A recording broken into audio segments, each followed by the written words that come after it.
I've been meaning to do this for a while, but a lot of stuff got in the way. So this is the Superman, the Triangle Era Omnibus Volume 1. Of course, in the 90s, Superman was a giant success with multiple titles.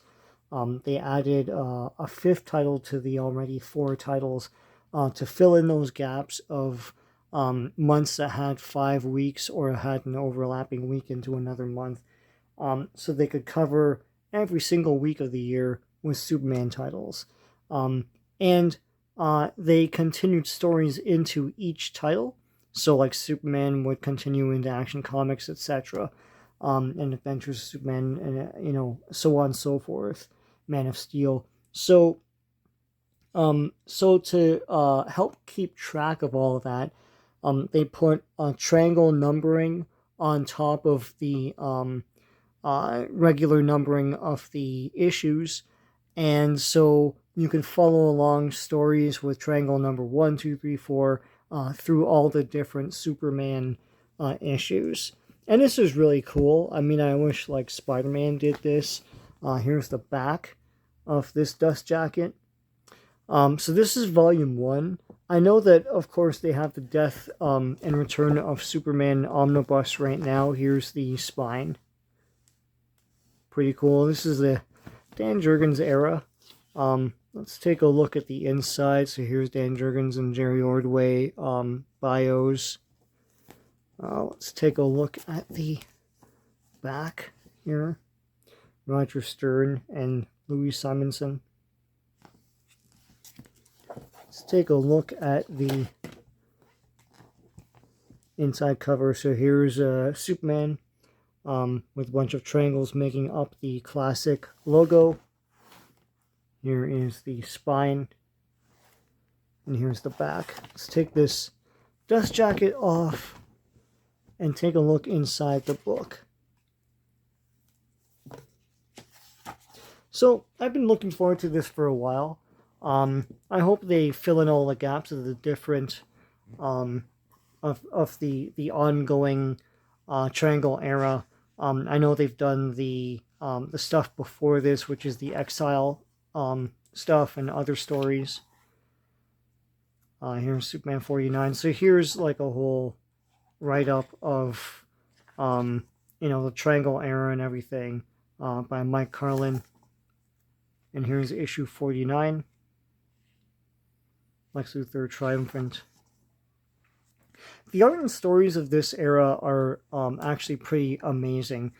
Superman flew high, no pun intended, in the 90s, and of course it led into the whole Doomsday storyline. I know that the popular consensus is that the Doomsday storyline happened because the Superman sales were down, and I guess they were for that time.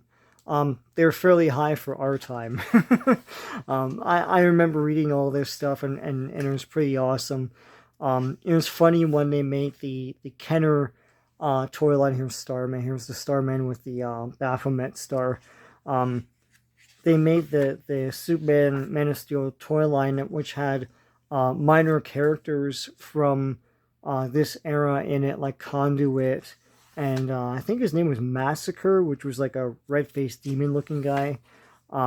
They were not Superman's greatest villains, but they made it into that Kenner toy line. So weird. Don't make Brainiac and Mixie's Pitlick or anything. This is also continuing on with the post-crisis Superman era. And you've got this Superman armor, which is pretty neat. And basically, continuing on with what Superman's power set is, what his established continuity is without all the stuff from the Mort Weisinger period. And basically, like, his power set is a little lower than it was back in the pre-crisis era. So here's a Mixie's Pitlick meteorite thing. I think he's turned himself into red kryptonite. And there he is, pretty cool. Looking classic, looking lanky though, but fairly classic.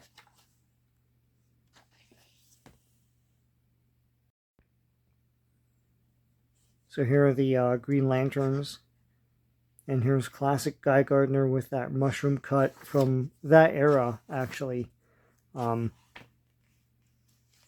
know, look out of place today. There's Hal Jordan looking disheveled.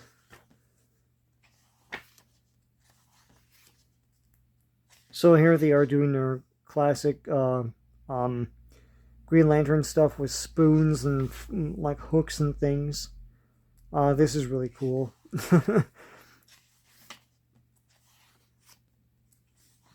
Yeah, Lex Luthor was a little bit more grounded and realistic, but gone were all the sort of mad scientist stuff. I mean, he did dabble in that kind of thing with his corporation, but he more represented people's growing mistrust with corporations and CEO bad guys and everything, which continues today. And here in Post-Crisis, they have the classic Daily Planet, like globe that sits on top of the Daily Planet building.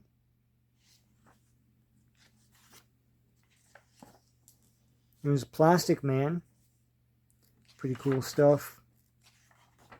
Of course, Plastic Man was acquired by DC Comics, but I always knew it as a DC Comics character. Here's the new version of Terra Man. Terra Man was a character they pushed very, very hard in pre-Crisis. He was a cowboy displaced from the old Wild West into modern day, far out in space where he acquires all this alien technology and comes back.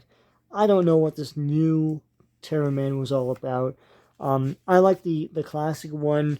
He always annoyed me because they pushed him so hard, but now I like that classic Terra Man. Here's Flash decking out Superman. Pretty neat stuff. Yeah, this era, I did like this era. I love pre-Crisis, but the problem was it was always inconsistent. They were always telling like one-off stories. Here's Silver Banshee. I always thought would make a great villain for one of their movies. Of course, they'll never do characters from the comics. They always go back to other movies, and there's like Lex Luthor is the villain, and it's General Zod is the villain. It's like he's got a whole rogues gallery, guys. Like, it might not be Batman's rogues gallery, but it's a rogues gallery. I mean, they're pretty neat. And like Superman's vulnerable to magic, so Silver Banshee can do some damage. This was the issue where Superman, of course, reveals himself to Lois Lane. I think I have this issue. This is the one where in the cover, it's Clark Kent taking off his glasses, and there you go. So he reveals himself to Lois, and this would begin the road to their marriage, which was cross-promoted with Lois and Clark: The Adventures of Superman.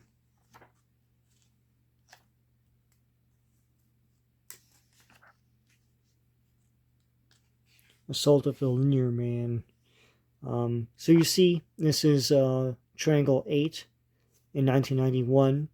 So you're continuing on with that, and you're collecting the story with those triangles, but you're collecting the issues of the particular comic, like Action Comics, Superman, whatever, with their actual numbering. Here's some Legion appearances. There's Saturn Girl, Cosmic Boy. They were retconned because they were so intrinsically linked to Superboy, right? They basically trained Superboy to be Superman. And without Superboy, I argue there's little purpose to them. You've really taken away a lot of their appeal by taking away the Superman origin, right?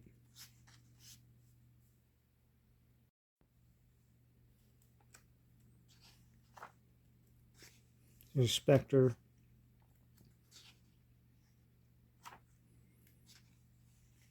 There's Superman back in time fighting the Yahtzees. Pretty neat stuff. And Legion of Superheroes are still here is Wildfire. It's Ultra Boy.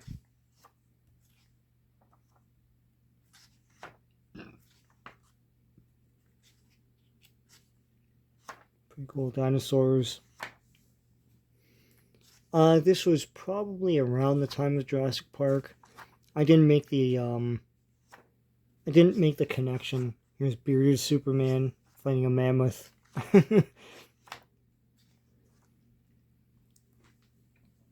And here's the Demon Etrigan. So a lot of good crossovers with the DC universe. I argue they were still sort of, even though this is like into the 90s, this is like many years after Crisis, they're still sort of like sorting out what's what with post-Crisis. Like what's still around and what shape they're in. You know, like Terra Man, for example. So on and so forth. Lots of wonderful art here. It's Kryptonite. Newsboy Legion. Here's some backup tales.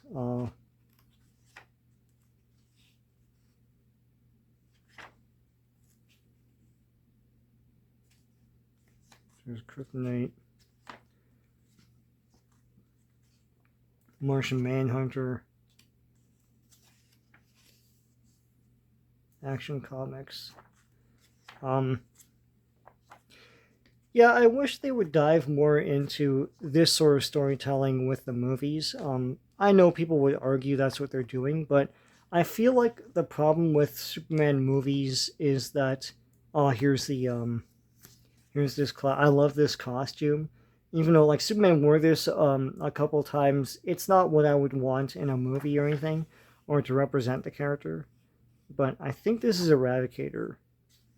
So yeah, the thing is, whenever they approach Superman for these movies, it always seems forced to me. It always seems forced and strained, and what comes out seems like they don't really know what to do with the character, and it seems very low concept. You know, like Superman fights Lex Luthor, and like there's an island he has to lift into space, and Superman returns. Instead of, you know, Superman fights, you know, Metallo or something, who grows into an 80-foot Metallo and he has to fight him, or something fun and cool, you know. Where's Brainiac? You know, where's Silver Banshee? You know, like, what is this? Where's Eradicator? Where is his expanded lore?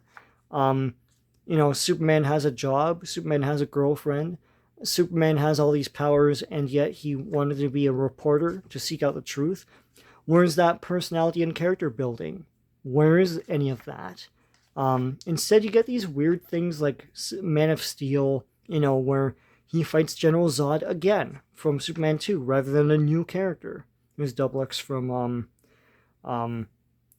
Jack Kirby days, and Guardian as well.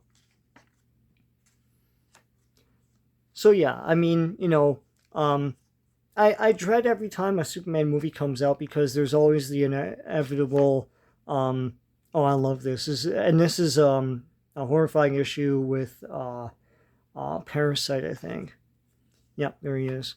Yeah, you know, you always get these articles about how Superman's irrelevant and he's boring anyways. No, if you write him boring, then he's boring, you know?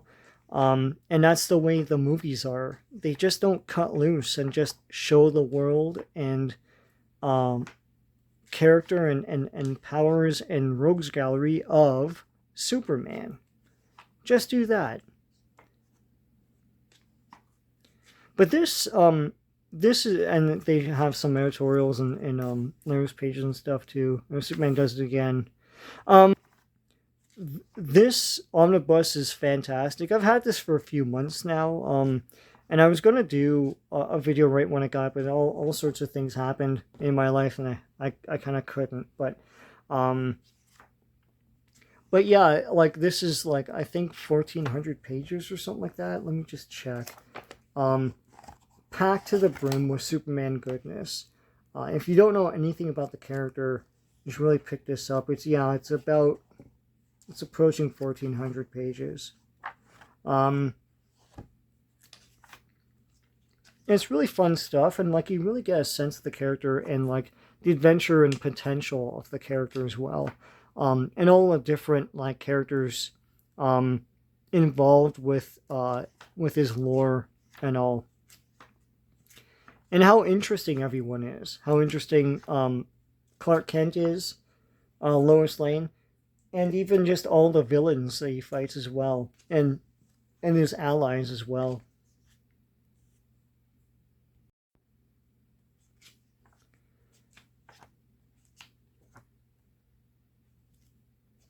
Oh yeah, this issue, I remember this. Curse of the Atomic Skull. So they have a new version of the Atomic Skull, but they tell the story this way, with an old serial of the Atomic Skull while Superman's fighting him in present day. Pretty cool stuff. The whole thing is this. Really great.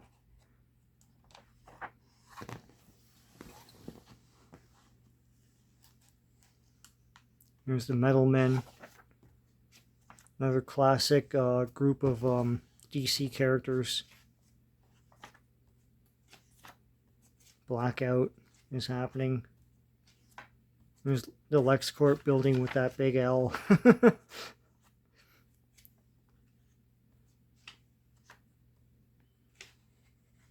And Superman fighting a bunch of jungle guys. Pretty neat stuff.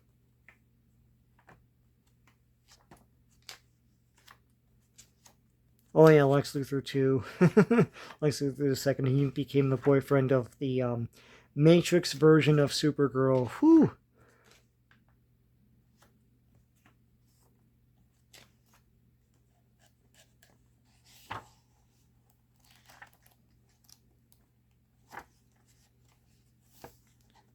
What is this? Okay, so this is probably the last issue here. Look at that. Look at that design. It's a Christmas issue. This is Man of Steel number 8. 1992. 5. So this is like up to 1992. And then I would say there would be another volume of this to fill in the gap between this and the Death of Superman. Thereabouts. Because that was 94. Here's the special stuff in the back. Casey Carlson's introduction to the 94 Superman Time and Again collected edition. Yeah. The Time and Time Again story, I remember that clearly. I remember picking up the issues at convenience stores. And here's original art from some of these issues. Lots of great shadowing on this original art, which wouldn't be picked up once they start coloring and all.